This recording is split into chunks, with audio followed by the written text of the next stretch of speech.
सभी देशवासियों को मैं हमारे स्वतंत्रता दिवस की 15 अगस्त की बहुत बहुत शुभकामनाएं देना चाहता हूं। और इसी के साथ ये एक मौका है हमारे लिए, अगले साल 2022 में हम 75वां हमारे देश का स्वतंत्रता दिवस मनाने वाले हैं। और आज़ादी का अमृत महोत्सव भी, जिसे पूरे एक अभियान के रूप में सरकार चला रही है, तो ये एक मौका भी है हमारे लिए इस चीज़ पे विचार करने का कि जो हमारी ये आज़ादी है इसकी इम्पोर्टेंस क्या है, इसकी कीमत क्या है। क्योंकि जो हमारी नई जनरेशन है वो शायद अनभिज्ञ है कि कितने सालों के बाद, कितने सालों के प्रयासों के बाद हमारे जो पूर्वज थे, हमारे जो फ्रीडम फाइटर्स थे, उनके द्वारा over a period of 200 years, 200 साल उन्होंने अंग्रेज़ों से लड़ाई करी और उसके बाद हमें ये आज़ादी मिली, जिसको आज हम, मुझे लगता है, कई बार ग्रांटेड लेते हैं, कई बार हम उसकी अहमियत को नहीं समझते हैं। और जो नई जनरेशन है खासकर, उसको इसकी अहमियत को समझना बहुत ज़रूरी है। क्योंकि ये सिर्फ एक जो सेंस ऑफ सिक्योरिटी जो हम फील करते हैं, जो इसीलिए संभव हो पाता है कि हमारी जो बॉर्डर्स हैं उस पे जो हमारे जवान हैं, हमारी आर्मी जो हैं, हमारे बीएसएफ के लोग हैं, सीआरपीएफ के लोग हैं, they are securing us from the external threat. But at the same time, साथ ही साथ हमारे जो इंटरनल भी जो कुछ चीज़ें हैं, हमारे देश के अंदर कुछ समस्याएं हैं, उस पर भी ये एक मौका है कि हमें विचार करना चाहिए। और ताकि ये जो आज़ादी की जो कीमत है, जो वैल्यू है, वो हमें उस इम्पोर्टेंस को समझना बहुत ज़रूरी है। और मैं चाहूँगा कि जैसे अभी पिछले 2 सालों में हमने जो ये कोरोना का जो पेंडेमिक हुआ, उसमें हमने सभी ने महसूस किया कि कैसे सभी लोगों ने मिलजुल कर, पूरे देश ने मिलजुल कर इसका सामना किया है। और एक तरह से जो नेशनल यूनिटी की जब हम बात करते हैं, राष्ट्रीय एकता, यूनिटी इन डाइवर्सिटी, अनेकता में एकता की जब हम बात करते हैं, तो कोरोना पेंडेमिक ने ये दिखाया कि रिसोर्सेज कम होने के बावजूद भी कैसे सभी ने मिलके, पूरे सिस्टम ने, ब्यूरोक्रेट्स ने, अधिकारियों ने, नेताओं ने, पुलिस ने, प्रशासन ने, लोगों ने, हमारे सिविल सोसाइटीज़ के ऑर्गेनाइजेशंस ने, और गरीब से लेकर अमीर तक ने, हर आदमी ने अपना कुछ कुछ कंट्रीब्यूशन उसमें दिया है। इतनी बुरी स्थिति में भी हम सब लोग मिलकर रहे और इस चुनौती का मुकाबला किया। ये एक अपने आप में एक बहुत बड़ा, ये जो हमारा 74th इंडिपेंडेंस डे जो हम अभी 2021 में मनाने वाले हैं, ये एक मौका भी है कि जो हमारी फंडामेंटल ड्यूटीज़ जिन्हें हम कहते हैं, जो हमारे कॉन्स्टिट्यूशन के अंदर लिखी हुई है, तो उसी ड्यूटीज़ का एक पार्ट ये भी है कि जो आने वाले समय में, जो हमारे कई साइंटिस्ट ने, डॉक्टर्स ने जो ये प्रेडिक्ट किया है कि एक थर्ड वेव कोरोना की एक आने की संभावना है, तो इसका किस प्रकार से हम बचाव कर सकते हैं। और ये काफ़ी हद तक हम सभी जो आम नागरिक हैं, हमारी क्रियाकलापों पे, हमारे बिहेवियर पे, हमारे पब्लिक बिहेवियर पे डिपेंड करता है। क्योंकि आप पब्लिक में मास्क लगा के जाते हैं या नहीं जाते हैं, आप सोशल डिस्टेंसिंग मेंटेन करते हैं या नहीं करते हैं, आप हेल्थ एंड हाइजीन मेंटेन करते हैं या नहीं करते हैं, सैनिटाइज़र का प्रयोग करते हैं या नहीं करते हैं, इन चीज़ों पे डिपेंड करेगा कि, और सबसे इम्पॉर्टेंट है कि वैक्सीनेशन आपने कराया है या नहीं कराया है, इन चीज़ों पे डिपेंड करेगा कि ये थर्ड वेव की सीवियरिटी कितनी रहेगी। और मुझे लगता है कि इस बार इंडिपेंडेंस डे पे हमें ये प्रण लेना चाहिए कि एज ए सिटीज़न हम लोग कम से कम इस थर्ड वेव को और सीवियर बनाने में हम अपना रोल ना निभाएं। और हम इस थर्ड वेव को जितना अपने स्तर पे हो सकता है, अपने परिवार के स्तर पे हो सकता है, अपनी कम्युनिटी के स्तर पे हो सकता है, रोकने का हम प्रयास करें, जो अलग अलग चीज़ें जैसे मैंने बताई उनके द्वारा। इसी के साथ एक और चीज़ है जो हमारी युवा पीढ़ी है आजकल, वो ये जो ड्रग्स एंड लिकर कंजम्पशन जो हो रहा है, उसकी वजह से गलत रास्ते पे जा रही है। और ये बहुत ही ख़तरनाक है। जब भी कोई आदमी 18, 19 साल, 20 साल का कोई नया लड़का लड़की जो है,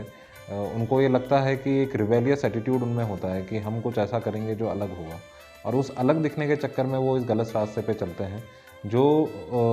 कुछ साल बाद उन्हें जब रियलाइज़ होता है कि वो कितना बुरा था और कितना गलत था। और उसका नतीजा ये होता है कि जब तक वो कुछ साल गुजर जाते हैं, तब तक उनकी मेंटल हेल्थ पे, उनकी फ़िज़िकल हेल्थ पे, उनकी फैमिली पे, उनके करियर पे, उनकी पर्सनल लाइफ में ये जो चीज़ें हैं, ड्रग्स और लिकर, ये एक हैवॉक क्रिएट कर देती हैं। और माउंट आबू में हम देखते हैं कि यहाँ पे बहुत सारे पर्यटक और टूरिस्ट भी आते हैं, और यंग जो हमारे बच्चे हैं वो इन तरह की चीज़ों में लिप्त हैं। तो मैं उनसे भी अपील करना चाहूँगा कि इस स्वतंत्रता दिवस पे हमें ये प्रण लेना चाहिए कि इस प्रकार की चीज़ों से दूर रहे और किसी भी प्रकार का एडिक्शन जो है वो सेहत के लिए, न मेंटल हेल्थ के लिए, फिज़िकल हेल्थ के लिए ठीक नहीं है।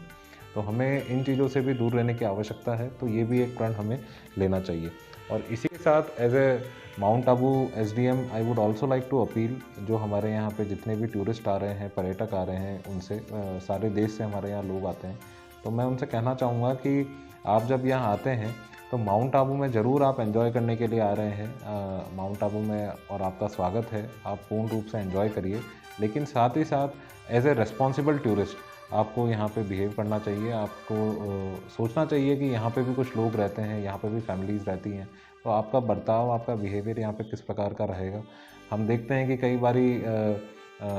हमारे कई सारे टूरिस्ट जो हैं वो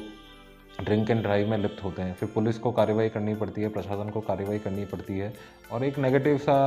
एटमॉस्फेयर क्रिएट होता है। हम नहीं चाहते कि हमें ऐसी कार्रवाई करनी पड़े और ये आपके लिए भी डेंजरस है। आप अगर पहाड़ों पे ड्रिंक एंड ड्राइव करेंगे तो वो सबसे ज़्यादा खतरनाक आप स्वयं के लिए है, कहीं भी एक्सीडेंट हो सकता है, विदिन सेकेंड्स आप एन्जॉयमेंट से एकदम डेथ की तरफ आप जा सकते हैं। तो एक तो ड्रिंक एंड ड्राइव से हमें बहुत दूर रहने की ज़रूरत है। साथ ही साथ खुले में शराब पीने, पब्लिक प्लेस में शराब पीना बैन है, पूरे देश में बैन है। तो इस चीज़ का आप लोग कृपया ध्यान रखें कि खुले में शराब ना पिएं, अन्यथा कार्रवाई आप पे करी जाएगी। और साथ ही साथ एक टेंडेंसी और यहाँ देखने को मिलती है कि कई पर्यटक जो हमारे जंगली जानवर हैं, क्योंकि चारों तरफ अभयारण्य क्षेत्र है, तो उसमें हमारे जानवर जैसे बंदर वगैरह को ये लोग कुरकुरे खिलाना या नमकीन खिलाना या बिस्किट खिलाना, इस तरह की चीज़ों में लिप्त हैं। ये एक दंडनीय अपराध है। मैं आप सभी टूरिस्ट, सभी पर्यटकों से भी अपील करता हूँ कि इस तरह की चीज़ों में ना लिप्त हों, क्योंकि आप एन्जॉय करिए, आप अपना सेल्फ एन्जॉयमेंट करिए, लेकिन उससे जानवरों को भी नुकसान होता है। और एक और चीज़ है, कई बार ये देखने में आता है कोल्ड ड्रिंक्स की बॉटल्स हैं या बियर बॉटल्स हैं, उनको जंगलों में और सड़क के किनारे ऐसे ही फेंक दिया जाता है। आपको सोचना चाहिए कि जब वहाँ पे कोई जंगली जानवर जैसे भालू है या चीता है या हमारा इवन बंदर है, तो लेपर्ड है, ये अगर उस पे चलेंगे तो उनको कितना नुकसान होगा, उनको नहीं पता कि ये कितना हार्मफुल है। और ये आप एक बार छोड़ के चले जाते हैं और सालों तक वहाँ बना रहता है। तो इन चीज़ों से भी हमें बचना चाहिए, इन तरह की चीज़ों को नहीं आत्मसात करना चाहिए।